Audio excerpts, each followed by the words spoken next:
চাচি আমাকে একবার বলেছিলেন যে তিনি অন্ধকারে একা থাকতে খুব ভয় পান, তাই তিনি প্রায়ই আমাকে তার ঘরে ডেকে নিয়ে যেতেন। একদিন বাড়িতে আমাদের দুজন ছাড়া আর কেউ ছিল না। হঠাৎ প্রচণ্ড ঝড় ও বৃষ্টি শুরু হলো। চাচি আমাকে তার ঘরে ডাকলেন।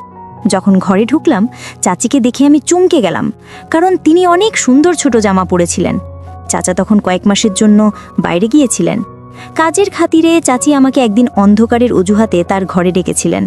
এক রাতে যখন আমি ও চাচি খাটে ঘুমাচ্ছিলাম, মাঝরাতে হঠাৎ করে আমি কিছু অদ্ভুত অনুভব করলাম। চোখ খুলতেই যা দেখলাম তাতে আমি অবাক হয়ে গেলাম। তারপর চাচি আমাকে দিয়ে জোর করে বাকিটা গল্পটা শোনাচ্ছি। আমার নাম অর্ণব, আমি 21 বছর বয়সী। আমার চাচি ছিলেন অনেক সুন্দর আর অনেক ফর্সা, যে কেউ তাকে দেখলে মুগ্ধ হয়ে যাবেন। চাচাও তার রূপের প্রেমে পড়ে তাকে বিয়ে করেছিলেন। চাচি সবসময় সাজগোজ করে থাকতেন। একাদশ শ্রেণীর পরীক্ষা দেওয়ার পরে আমার ছুটি শুরু হয়েছিল, তাই আমি মা বাবার কাছে অনুমতি নিয়ে চাচি ও চাচার বাড়িতে ছুটি কাটাতে যেতে চেয়েছিলাম। চাচার বিয়ে মাত্র 3 মাস আগে হয়েছে, তাই আমার বাবা মা আমাকে সেখানে যেতে নিষেধ করেছিলেন। কিন্তু আমি অনেক বছর ধরে চাচার বাড়িতে যাইনি, এমনকি তাদের বিয়েতেও যেতে পারিনি, কারণ তখন আমার পরীক্ষার সময় ছিল। চাচার সঙ্গে দেখা করার জন্য আমি খুব আগ্রহী ছিলাম এবং নতুন চাচিকে দেখতে চাইছিলাম। বাবার কথা ছিল যে আমরা পরে কখনো দেখা করতে পারবো, কিন্তু আমি তখনই যেতে চাইছিলাম। শেষ পর্যন্ত অনেক বুঝিয়ে বাবা চাচার বাড়িতে যাওয়ার জন্য রাজি করালেন। মাঝে মাঝে ভাবি হয়তো ভালো হতো যদি তখন চাচার বাড়িতে না যেতাম, কারণ এত কম বয়সে চাচি আমার সাথে এমন কিছু করবেন যা আমি ভাবতেও পারিনি। একটি নতুন অভিজ্ঞতার সন্ধানে আমার জীবনে একটি গুরুত্বপূর্ণ দিন এসেছিল। তা ছিল শনিবারের একটি দিন, যখন আমার বাবা আমাকে চাচার বাড়িতে নিয়ে গিয়েছিলেন। কিন্তু আমাদের পৌঁছানোর পর দেখি বাড়ির বাইরের দরজায় তালা বন্ধ। মনে হলো চাচি হয়তো কোথাও গেছেন। বাবার ফোন করার পর জানতে পারলাম তারা শপিং করতে বেরিয়েছেন এবং বাড়িতে ফিরতে কিছুক্ষণ লাগবে। তাই আমরা বাড়ির বাইরে দাঁড়িয়ে তাদের জন্য অপেক্ষা করতে লাগলাম। প্রায় 2 ঘন্টা পর চাচা চাচি বাড়িতে পৌঁছলেন। বাবা বাইরে গিয়ে তাদের সঙ্গে দেখা করলেন আর চলে গেলেন আমাকে রেখে। আমরা সবাই একসঙ্গে বাড়ির দিকে ফিরতে শুরু করলাম। চাচি তখন স্কার্ফ দিয়ে মুখ ঢেকেছিলেন এবং চাচার বাইকে বসেছিলেন। আমি দেখতে পেলাম চাচি অনেক সুন্দরী। চাচা ছিলেন সাধারণ দেখতে, কিন্তু চাচি সত্যিই সুন্দর ছিলেন। অন্যদিকে চাচা হঠাৎই আমাকে ডাকলেন, অর্ণব, কি দেখছো তুমি? অনেকক্ষণ ধরে তোমাকে ডাকছি। তার ডাকে আমি কিছুটা অপ্রস্তুত হয়ে গেলাম, তবে দ্রুত সামলে নিয়ে বললাম আমি ভালো আছি এবং চাচাকে সালাম করলাম। এতদিন পর আমাকে দেখে চাচা খুবই খুশি হলেন। মনে হচ্ছিল যেন আমরা অনেক দিনের পরিচিত। এখন 2 দিন ধরে চাচার বাড়িতে ছিলাম। চাচি আমার প্রতি পুরোপুরি যত্নশীল ছিলেন এবং আমার জন্য সব কিছু ঠিক রাখছিলেন। চাচা ও চাচিকে দেখে মনে হচ্ছিল আমি নিশ্চয়ই আমার ছুটির পুরো সময় এখানেই কাটাবো। তবে আমি জানতাম না যে আমার এই সিদ্ধান্ত পরবর্তী সময়ে এমন একটি মোড় নিতে পারে যা আমার জীবনকে পুরোপুরি পরিবর্তন করে দিবে। আমি আশা থেকেই লক্ষ্য করছিলাম চাচি আমার সঙ্গে অন্যরকমভাবে চলাফেরা করতেন। আমার কাছে বিষয়টা অবাক করার মতো ছিল। আমি মাঝে মাঝে তার দিকে চেয়ে থাকতাম। আমি মনে মনে ভাবতাম এসব চাচির কাছে সামান্য, কারণ তিনি শহরে থাকেন আর শহরে সবাই এরকমভাবে চলাফেরা করে। আমার কাছে অন্যরকম লাগতো, কারণ আমি গ্রাম থেকে এসেছি, সেখানে কেউ এভাবে চলাফেরা করতো না। আমি আসার পর থেকেই চাচি আমার অনেক কাছাকাছি থাকতে শুরু করেছিলেন। তার এমন ব্যবহারে আমি মাঝে মাঝে ভাবতাম আমরা অনেক আগে থেকেই পরিচিত। তৃতীয় দিন সকালে যখন আমি ঘুম থেকে উঠলাম, তখন বেলা 4টা। ঘর থেকে বেরিয়ে দেখি চাচা ব্যাগ গোছাচ্ছেন। তাকে ব্যাগ গোছাতে দেখে আমি জিজ্ঞাসা করলাম, চাচা, আপনি এত সকালে কোথায় যাচ্ছেন? চাচা বললেন যে তাকে একটি জরুরি কাজে 2 মাসের জন্য বিদেশে যেতে হচ্ছে। আমি হতাশ হয়ে বললাম, কি বলছেন চাচা? আমি তো এখানে মাত্র 2 দিন হলো এসেছি এবং আপনি এত তাড়াতাড়ি চলে যাচ্ছেন। আমি আপনাকে যেতে দেব না। চাচা আমাকে বোঝাতে লাগলেন, এটা আমার জন্য একটি গুরুত্বপূর্ণ সুযোগ। যদি আমি হারিয়ে ফেলি তাহলে আমি নিজেকে মূর্খ মনে করব। এই প্রজেক্টের কাজের অভিজ্ঞতা আমাকে ভবিষ্যতে একটি ভালো পদে এনে দিতে পারে। চাচার কথার গুরুত্ব বুঝতে পেরে আমি আর কিছু বললাম না। বললাম, ঠিক আছে, আজ সন্ধ্যায় আমি বাবাকে জানিয়ে দিচ্ছি এবং আমি নিজের বাড়ি চলে যাব। বাবা এসে আমাকে নিয়ে যাবে, কারণ আপনি না থাকলে আমি এখান থেকে কি করব? চাচা বললেন, অর্ণব, এখন আমি চলে যাচ্ছি, তুমি এখানেই থাকবে এবং তোমার চাচির খেয়াল রাখবে। আমার ফিরে আসা পর্যন্ত তোমাকে এখানেই থাকতে হবে। তার কথা শুনে আমি অবাক হয়ে গেলাম। চাচা না থাকলে আমিও চাচি বাড়িতে একা কিভাবে থাকব? চাচা আরও বললেন, মনে রেখো, তোমার চাচি অন্ধকার থেকে ভয় পায়, তাই তাকে যে কোনোভাবে সাহায্য করতে দ্বিধা করবে না।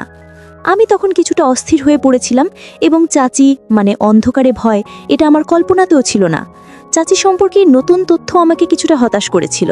প্রথমে তো আমি রাজি হতে চাইছিলাম না, কিন্তু চাচার জোর করার জন্য তার কথা আমাকে শুনতেই হলো। তারপর আমি চাচির দিকে তাকালাম। আমার কথা শোনার পর চাচি আমার দিকে তাকিয়ে অদ্ভুতভাবে হাসছিলেন। মনে হলো আমার এখানে থাকার কথা শুনে তিনি অনেক খুশি হয়েছিলেন। আমি চাচাকে সাহায্য করতে লাগলাম, তার কাপড় গুছিয়ে রাখতে, এবং পরে তাদের বিমানবন্দরে পৌঁছে দিল। চাচাকে বিদায় জানিয়ে আমিও চাচি বাড়িতে ফিরলাম। বাড়িতে তখন শুধু আমি এবং চাচি। আমি চাচার সঙ্গে শহরে ঘুরে বেড়ানোর পরিকল্পনা করেছিলাম, কিন্তু চাচা বেরিয়ে যাওয়ায় সবটা ভেস্তে গেল। তবে এটি ভাবার চেয়ে বেশি গুরুত্বপূর্ণ হলো চাচি। চাচা যাওয়ার পর রাতে নিজের ঘরে বসে মোবাইলে নাটক দেখেছিলাম। কিছুক্ষণ পর নাটক দেখে বিরক্ত লাগলো, ভাবলাম টিভি দেখা যাক, তাই বসার ঘরে গিয়ে টিভি চালিয়ে বসলাম। একটু পর চাচি এসে হেসে বললেন, "কি রে অর্ণব, চাচা চলে যাওয়ার পর কে এই বাড়িতে তোমার মন বসছে না?" চাচি আমার পাশে এসে গল্প করতে থাকলেন। তার কথাগুলো শুনতেও আমার অনেক ভালো লাগছিল। আমি ভাবিনি যে চাচি আমার সাথে এত ফ্রি হয়ে কথা বলবেন। একদিন চাচি আমাকে বললেন, "চলো বাইরে একটু ঘুরে আসি।" চাচি স্কুটি নিয়ে বের হলেন, আর চাচি স্কুটি চালাচ্ছেন আর আমি পিছনে বসেছিলাম। এতে চাচি খানিকটা অস্বস্তিতে পড়েছিলেন। আমি ঠিক বুঝতে পারছিলাম না এটার মানে কি হতে পারে। বাড়িতে ঢুকে দরজা বন্ধ করার পর হঠাৎ ঘরের সব আলো নিভে গেল, চারপাশ অন্ধকারে ঢেকে গেল। মুহূর্তে আমি তখন চাচির পিছনে দাঁড়িয়েছিলাম। ভয়ে চাচি আমাকে শক্ত করে ধরে ফেললেন। তার এই আচরণে আমি কিছুটা বিস্মিত হয়ে গেলাম। বড় হওয়ার পর এমন অভিজ্ঞতা আগে কখনো হয়নি। বুঝতে না পেরে আমি স্থির হয়ে দাঁড়িয়ে রইলাম, এবং তারপর হঠাৎ করে আলো আবার চলে এলো।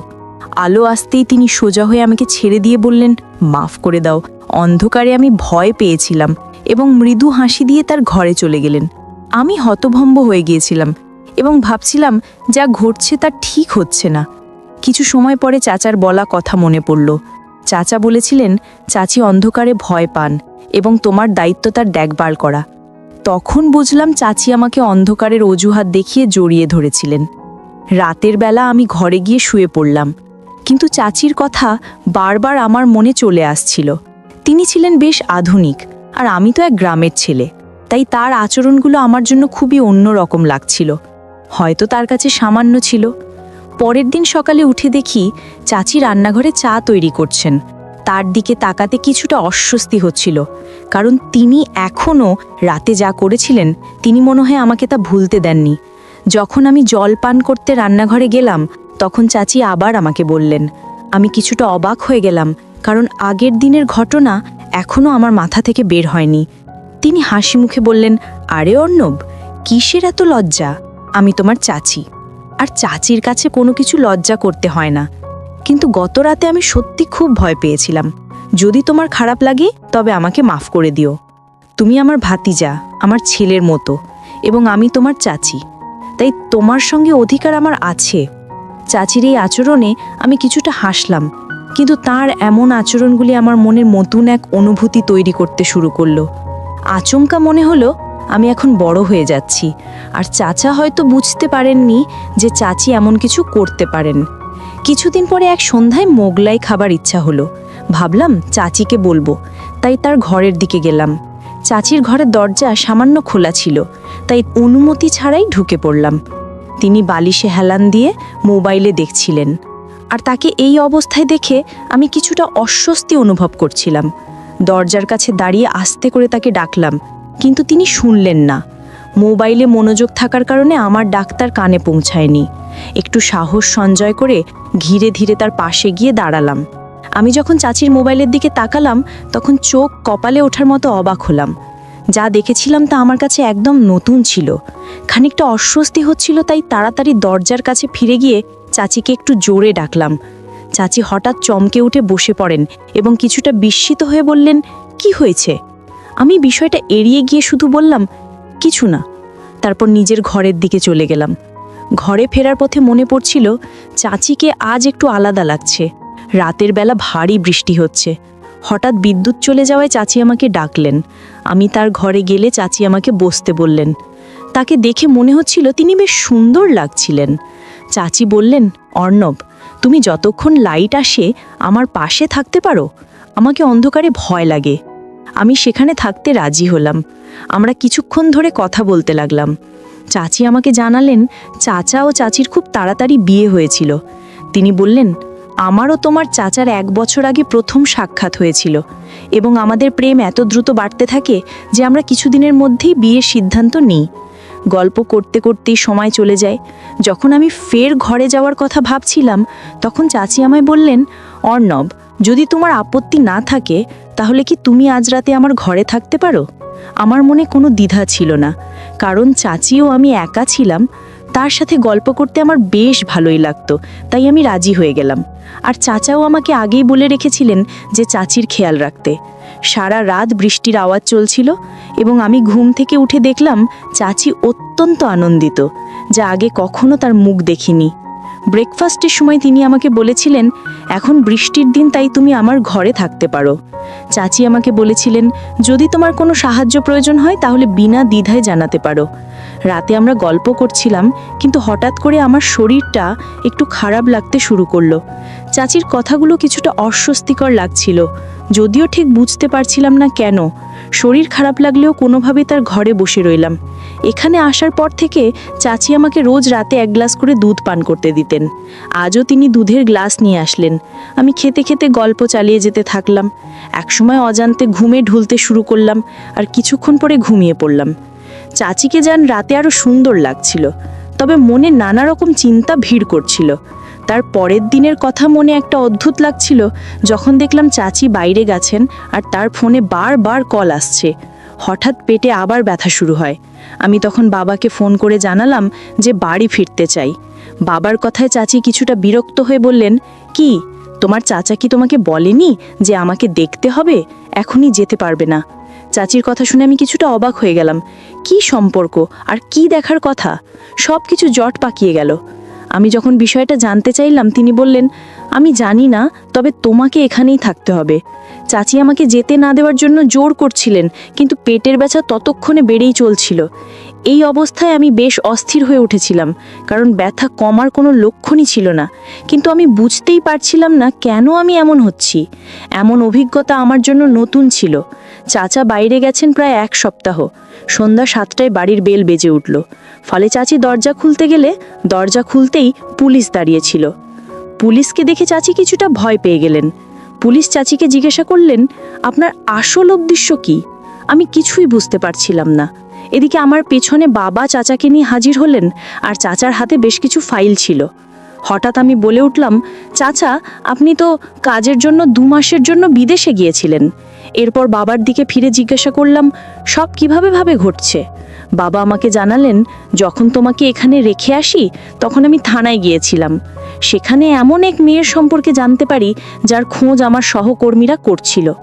আমি মেয়েটিকে চিনতে পারিনি, তবে সোশ্যাল মিডিয়ায় চাচার ছবি দেখে বুঝলাম আসলে চাচার নাম পরিবর্তন করে পরিচয় লুকিয়ে চাচিকে বিয়ে করেছেন।